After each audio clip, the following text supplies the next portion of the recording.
Olá, meus irmãos, a graça e a paz do Senhor Jesus. Cláudio Souza, hoje trazendo o nosso resumo da nossa 8ª lição da nossa revista de jovem, Escola Bíblica Dominical CPAD.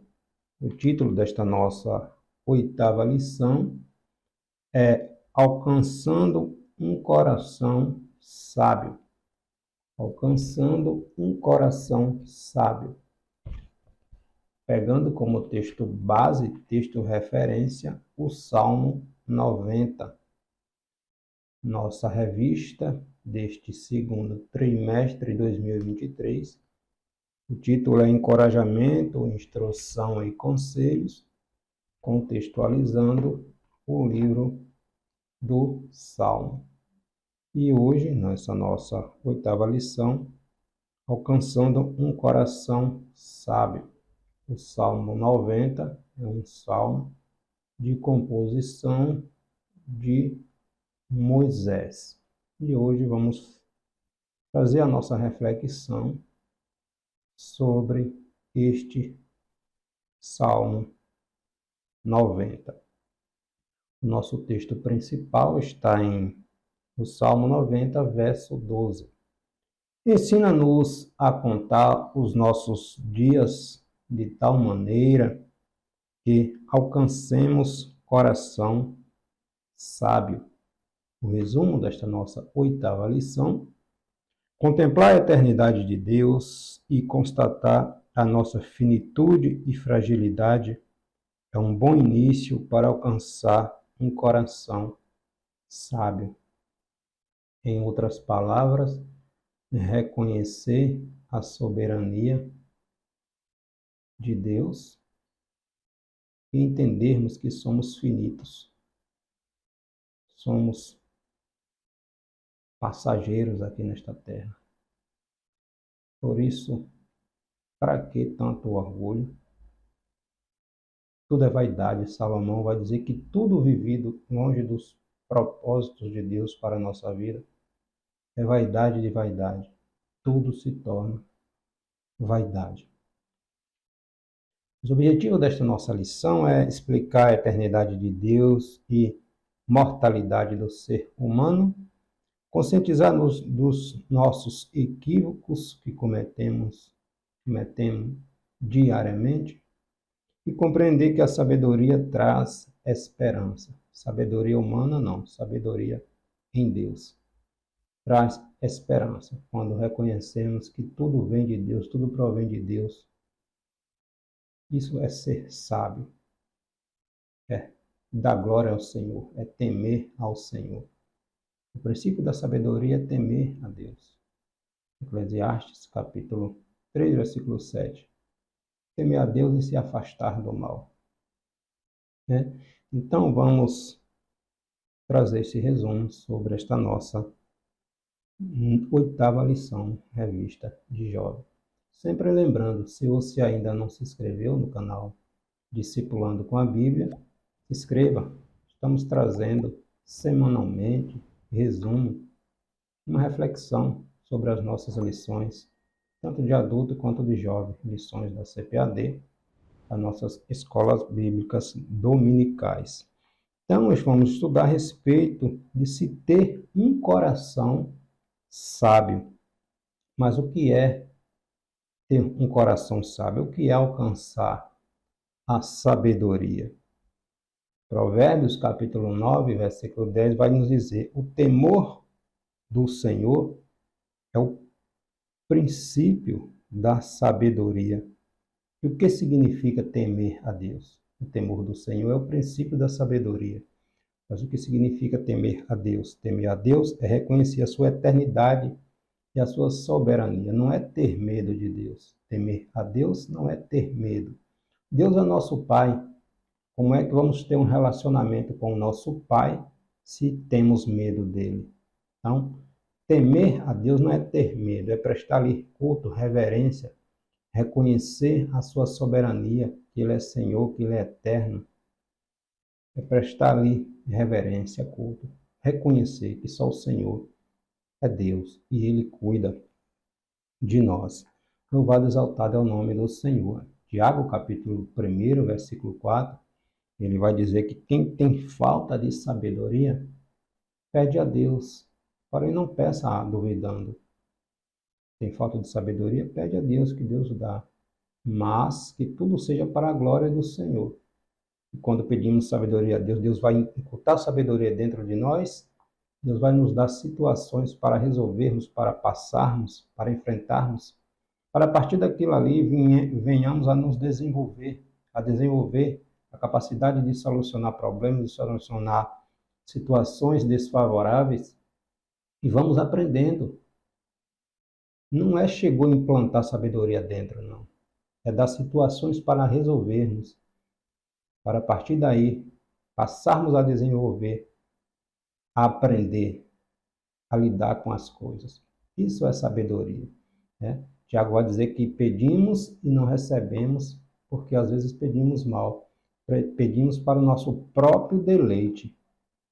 Daí, muitas pessoas pedem coisas a Deus e não as recebem, porque está pedindo de uma maneira equivocada, para princípios, para resolver situações que não vai glorificar a Deus. Por isso necessitamos aprender. E nos Salmos também há lições valiosíssimas para mim, para você, cristãos no Senhor, que deseja desenvolver uma vida de piedade, glorificando sempre ao Senhor. Então, Provérbios capítulo 3, versículo 7, como também Jó, capítulo 28, que é parte B, 28, vai nos dizer que o princípio da sabedoria é temer a Deus. Temer a Deus, ou seja, não ser sábios aos nossos próprios olhos, mas confiar em Deus, temer ao Senhor e nos afastar do mal. Amém? Louvado e exaltado é o nome do Senhor. Então, o nosso texto bíblico é o Salmo 90, verso do 1 ao 17. Salmo 90, salmo composto, lido ali, ou escrito ali por Moisés, na ocasião, provavelmente, no período ali dos 40 anos, vagando ali pelo deserto, por causa da rebelião do povo contra Deus. E este é um dos salmos mais antigos, composto pelo legislador Moisés. Vamos estudar a respeito de ter um coração sábio. Esta é a introdução da nossa lição. Veremos que tudo começa em Deus. Tudo começa em Deus. É preciso reconhecer a sua eternidade e soberania. E depois passaremos a considerar a nossa finitude e fragilidade. Primeiro, reconhecer a soberania de Deus, que Deus é eterno, que Deus é soberano, ainda que eu aceite, ainda que você aceite ou não, Deus é e sempre será Deus, de eternidade em eternidade. O verso 1, Salmo 19, Salmo 90, verso 1, diz assim: Senhor, tu tens sido o nosso refúgio, de geração em geração.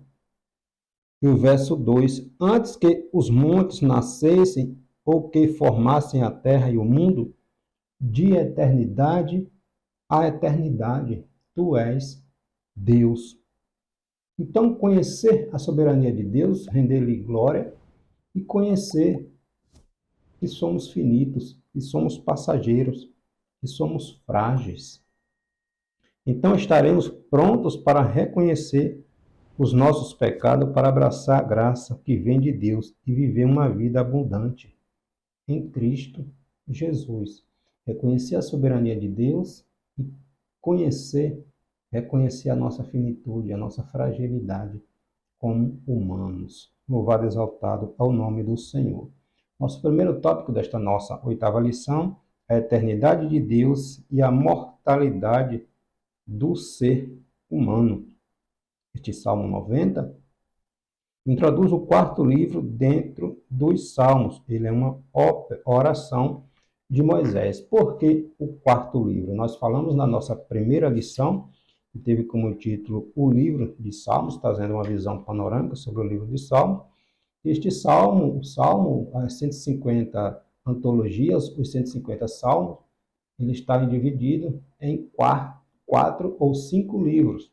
O primeiro, indo ali do Salmo 1 ao Salmo 40, 41. O segundo, do 42 ao 72. O terceiro, do 73 ao 89. O quarto, do 90, é esse aqui, o Salmo 90, que estaremos refletindo hoje, ao 106. E o quinto livro dos Salmos, o 107, do Salmo 107 ao Salmo 150.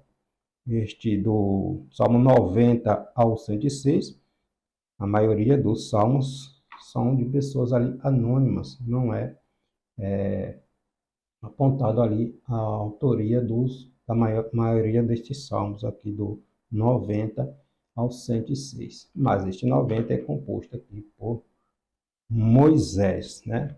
O legislador, o líder que Deus levantou para conduzir o povo de Israel para a terra palestina, a terra prometida, né?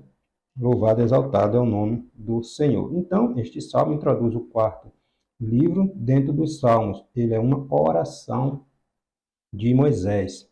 Então, para compreender melhor o propósito do Salmo 90, podemos dividir ele em algumas partes para melhor entendermos o estudo dele. Do verso 1 ao verso 2 vai falar da eternidade de Deus. Do verso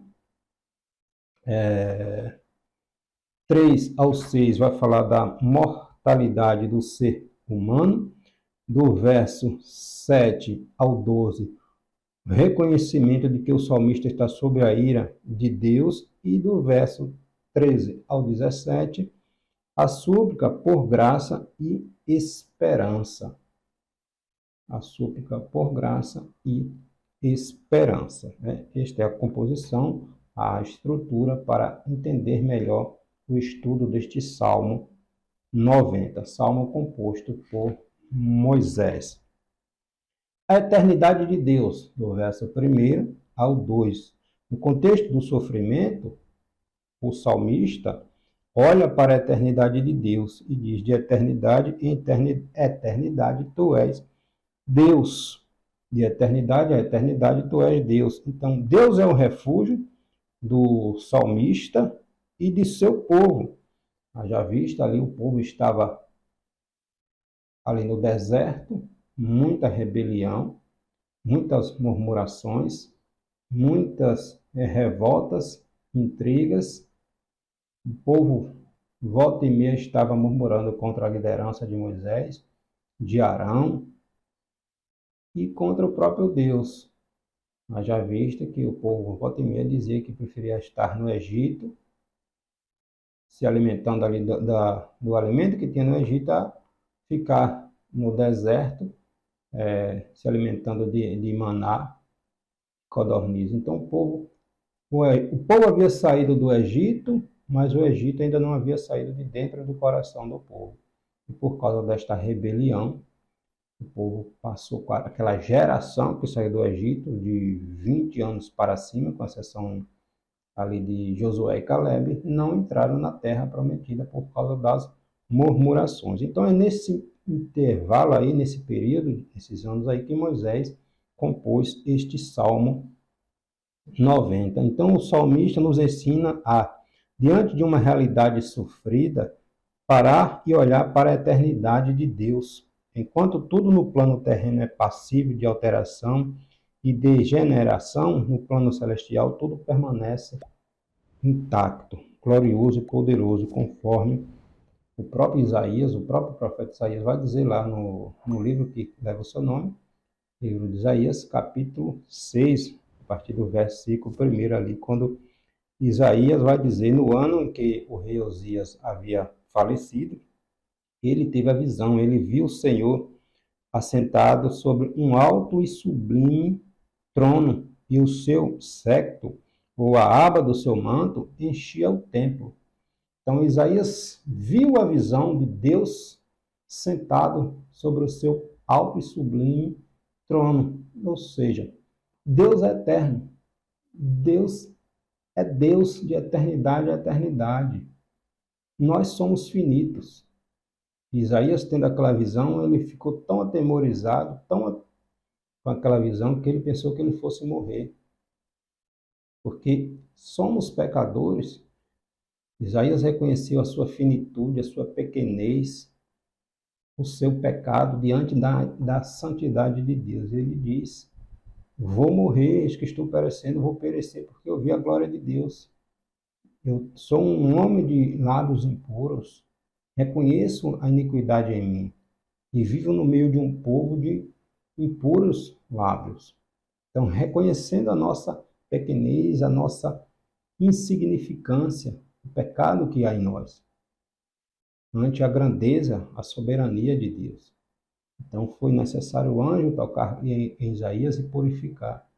Então, somos finitos. Para que tanto orgulho, tanta vaidade, tanta prepotência, tanta soberba? Quando esse fôlego de vida nos deixa, acabou-se. Acabou. Foi-se a vida. Por isso que Salomão vai dizer, vivendo uma vida longe dos propósitos de Deus é vaidade. Tudo se torna vaidade e supérfluo. Na hora de partir, tudo perde o sentido, tudo perde o valor, porque vamos do jeito que viemos, sem nada. E aquilo que plantamos aqui, que semeamos aqui, teremos que prestar contas. Então reflita, jovem. Reflita sobre a vida que você está vivendo, sobre os planos que você tem, que você está projetando. Deus está incluído aí?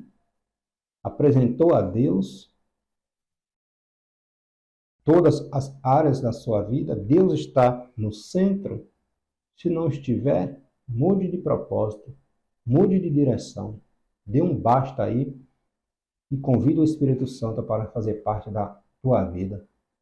Porque longe de Deus, longe dos planos de Deus, tudo é vaidade, tudo é passageiro, é vazio, não tem sentido, é perca de tempo.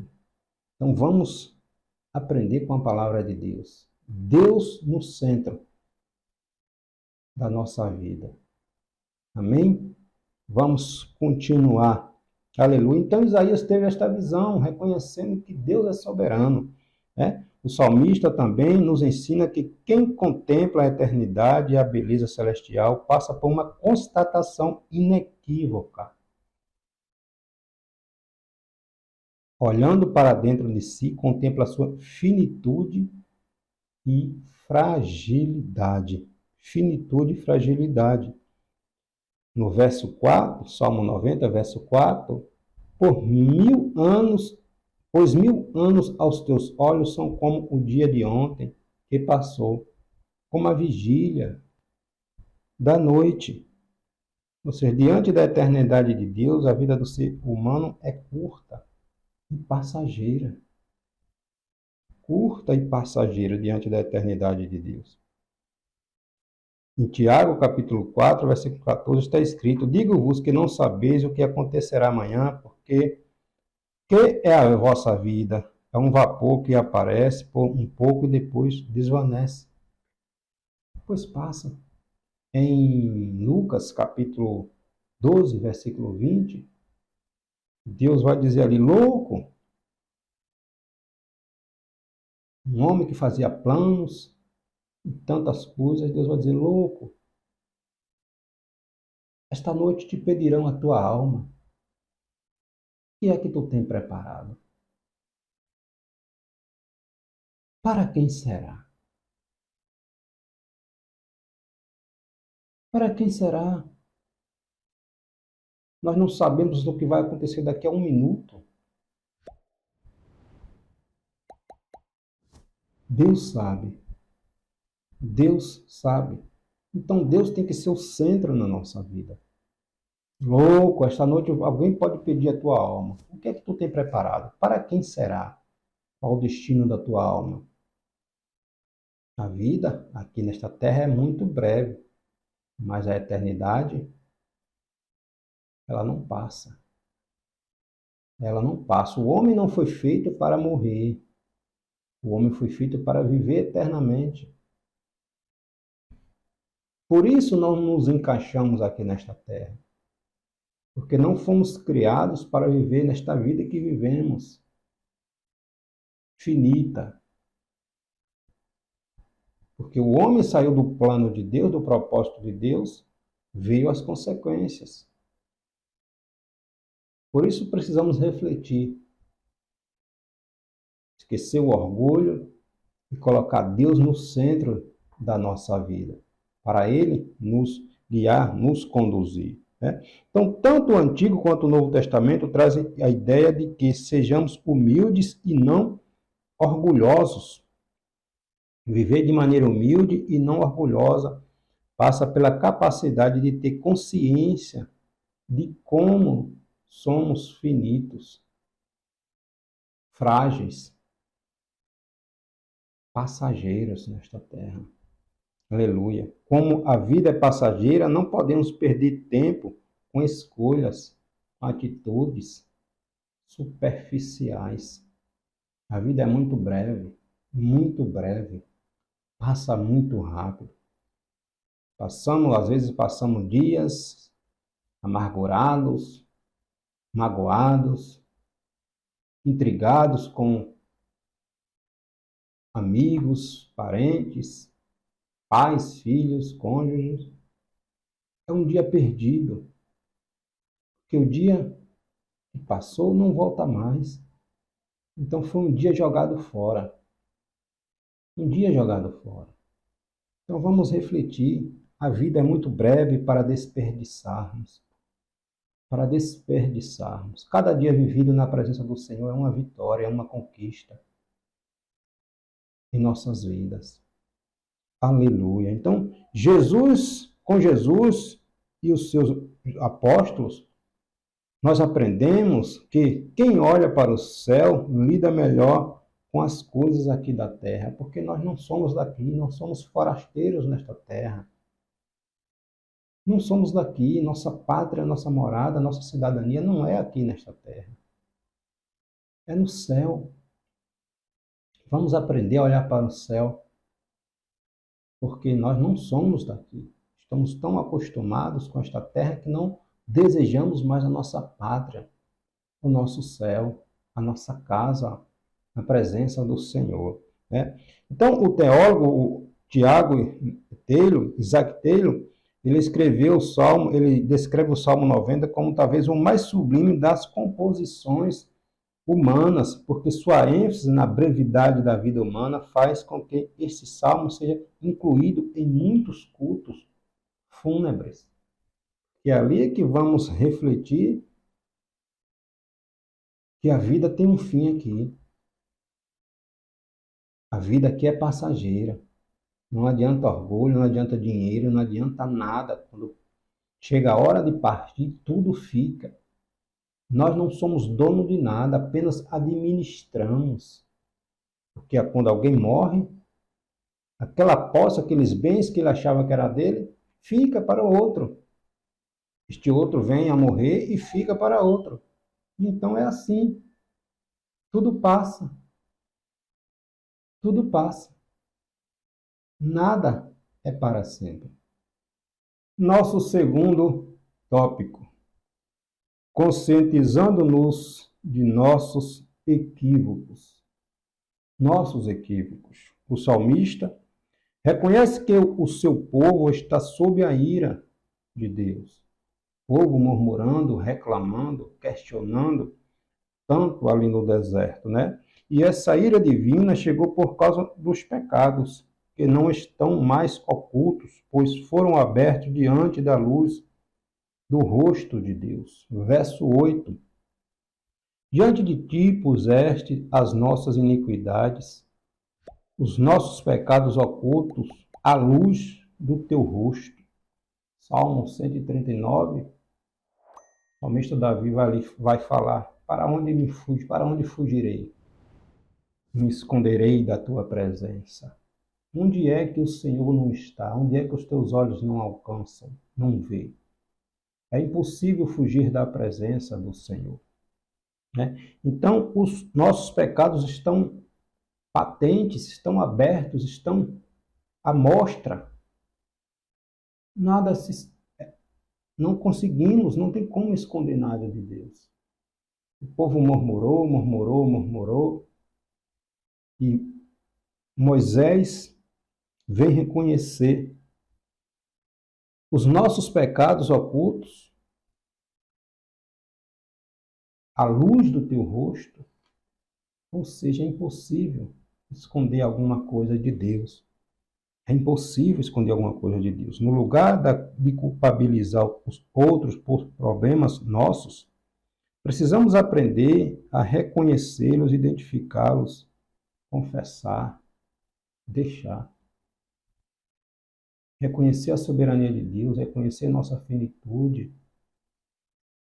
Somos passageiros. Tudo está patente diante dos olhos de Deus. Hebreus capítulo 4, versículo 13, vai dizer que todas as coisas estão nuas e patentes aos olhos do Senhor. Deus vê todas as coisas, né? Se algo que eu fiz, que você fez, que nós fizemos, está causando consciência, dor na nossa consciência, acusação, vamos parar, pedir perdão, confessar, deixar. Não devemos permitir termos uma mente cauterizada pelo pecado, pela culpabilidade. Quem confessa e deixa, alcança misericórdia. Deus está pronto a nos perdoar, mas é necessário agirmos, confessarmos, segundo as Crônicas, capítulo 7, versículo 14, se o meu povo que se chama pelo meu nome se humilhar, orar, confessar, deixar. Deus diz, eu ouvirei do céu, perdoarei os seus pecados e sararei a sua terra. Mas é necessário se humilhar, orar, confessar e deixar, né? Uma mente cauterizada, uma mente distante de Deus, com esta brevidade da vida, onde tudo é passageiro. Quanto tempo perdemos por causa do orgulho, de não querer pedir perdão, não querer se humilhar. Muitas pessoas adoecem, mas não pedem perdão. Para que isto? É perca de tempo, está perdendo os dias da vida. Porque a vida é muito breve, né? Não podemos desperdiçar a vida, pois todos os dias vão passando na tua indignação, acabam assim os nossos anos como um conto ligeiro. Está lá no verso 9. 90, verso 9. Todos os nossos dias vão passando na tua indignação. Acaba-se os nossos anos como um conto ligeiro. A duração de nossa vida é de 70 anos. E se alguns, pela sua robustez, chegam a 80 anos, o melhor deles é canseira e enfado, pois passam rapidamente e nós voamos, passamos. A vida é muito breve. Então você pode ser novo agora, podemos ser novo agora, estar na flor da idade, achar que tudo é mil maravilhas, que a idade não irá chegar, mas ela vem, né? A idade chega, logo, logo envelheceremos, né? Logo, logo envelheceremos. Então você não deseja envelhecer de uma maneira que não agrade a Deus. Não deseja envelhecer de uma maneira que vive uma vida distante dos planos de Deus. Essa não é uma atitude sábia. Essa não é uma atitude digna. O salmista sabia que não havia tempo para desperdiçar a vida de maneira a rebelar-se contra Deus. No lugar de viver essa vida passageira sob a ira de Deus por causa da prática do pecado, o melhor seria vivê-la sob a sua promessa, segundo as bênçãos do Senhor. O que é que o mundo anuncia? O mundo anuncia que para aproveitar a vida, você tenha que praticar exatamente tudo aquilo que desagrada a Deus. Mas é isto que o mundo anuncia. Porque o inimigo não tem prazer na morte do ímpio, do justo. Ele não tem prazer na morte do justo. Ele quer que todos se afastem de Deus. E ele já está condenado. Nós temos a esperança em Cristo Jesus. A salvação em Cristo Jesus. Então, o propósito do adversário é quanto mais possível distante de Deus, dos planos de Deus, dos propósitos de Deus, melhor para ele.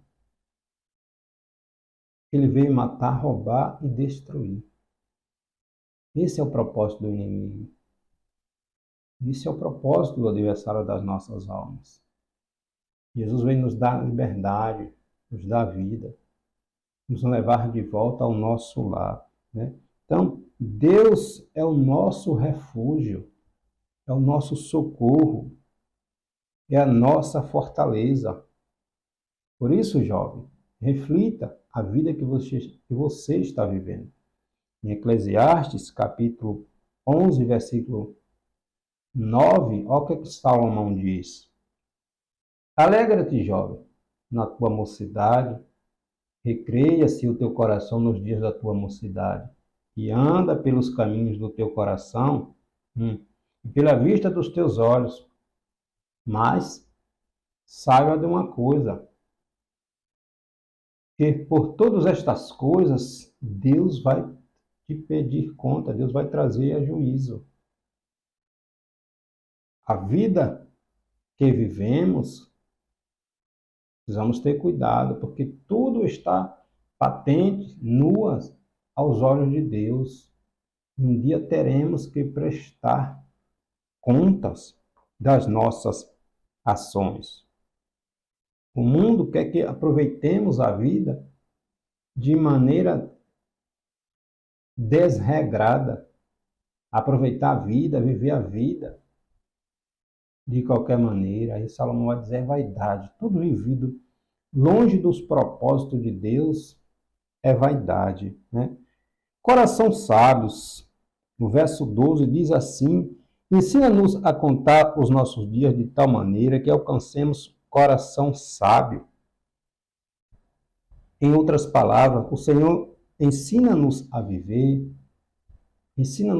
segundo os teus caminhos. O Senhor pode nos ensinar por meio de sua palavra, também por meio de conselhos de pessoas idôneas, líderes, experientes, que possam ou que passaram por aquilo que você está passando hoje.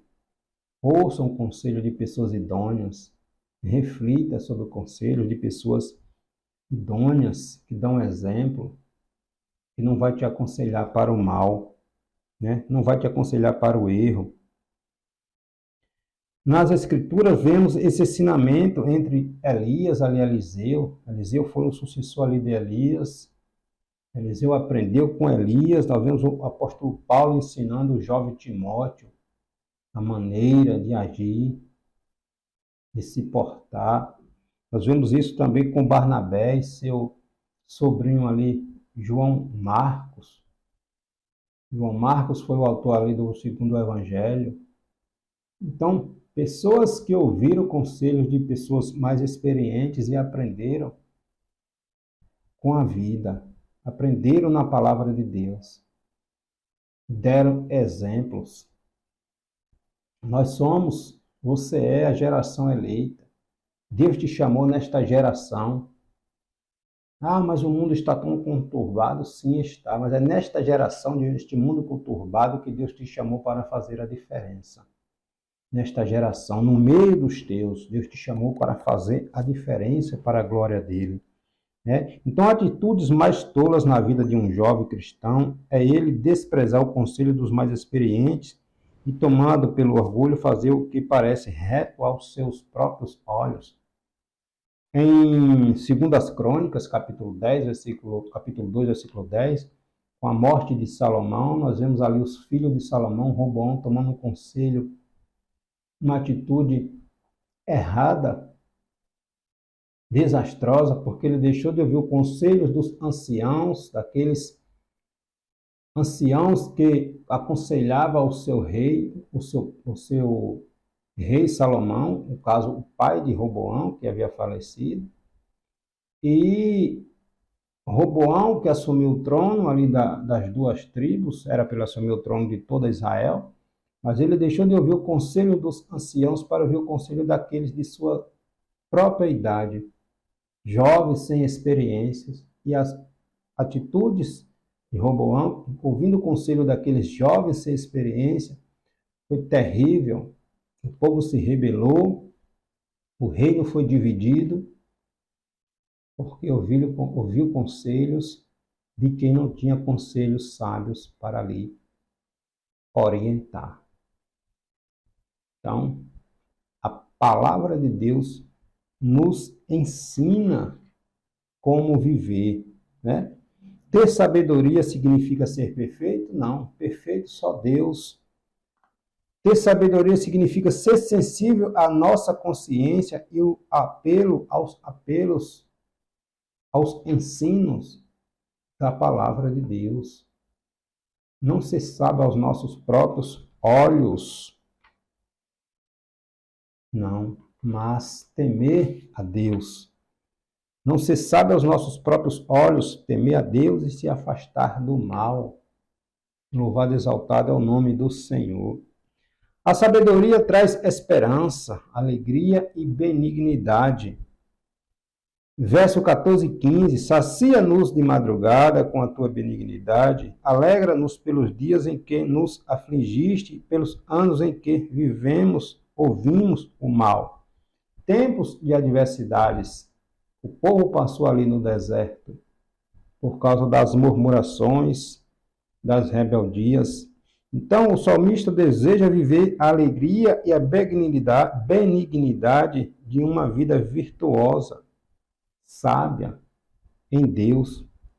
Então, quando dispomos a viver de maneira coerente com o que o Senhor nos ensina, podemos fazer a mesma oração do salmista.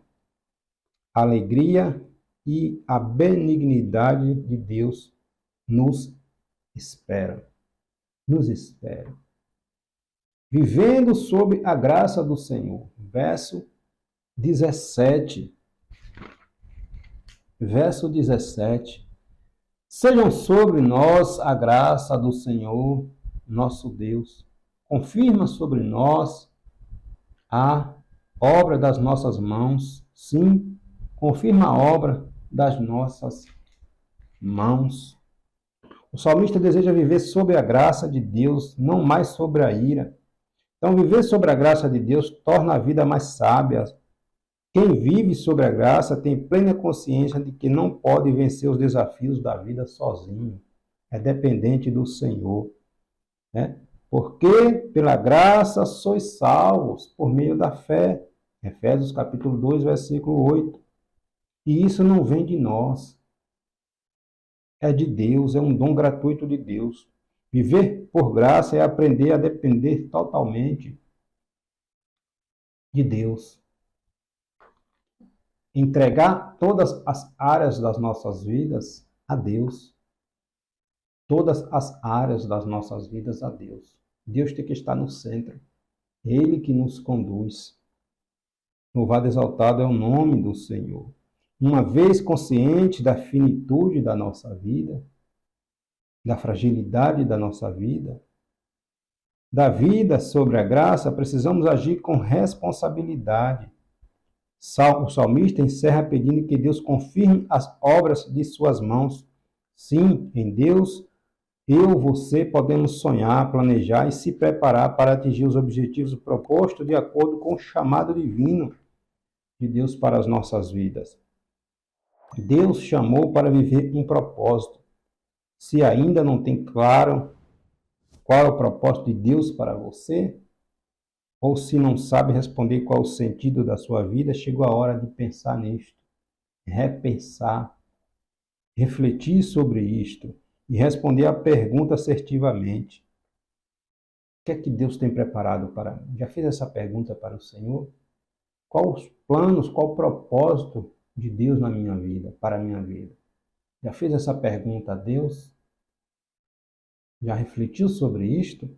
Então, quando vivemos de acordo com o propósito de Deus para a nossa vida, tudo se encaixa, tudo passa a fazer sentido. Não viemos a este mundo de qualquer maneira, sem sentido não. Deus nos chamou, nos trouxe com um propósito, com um objetivo. Está no centro da sua vontade, né? Então, somos convidados a ter consciência de nossa finitude, a selecionar com precisão as nossas escolhas e viver segundo a graça de Deus, de maneira coerente com o propósito de Deus para a nossa vida. De eternidade em eternidade, Deus é Deus. Nossa vida é muito breve nesta terra. É muito passageira. Aprenda a viver dentro do propósito de Deus e você verá que a sua vida passará a ter sentido, a ter significado, a ter propósito. Reflita. Leia este Salmo 90, medite. Convide o Espírito Santo para te ensinar, para abrir o teu entendimento. Verá que a vida passará a ter sentido quando Deus está no centro dela. Amém? Que Deus em Cristo te ilumine e te dê graça. E te mostre o propósito que Ele tem para a tua vida. Deus abençoe.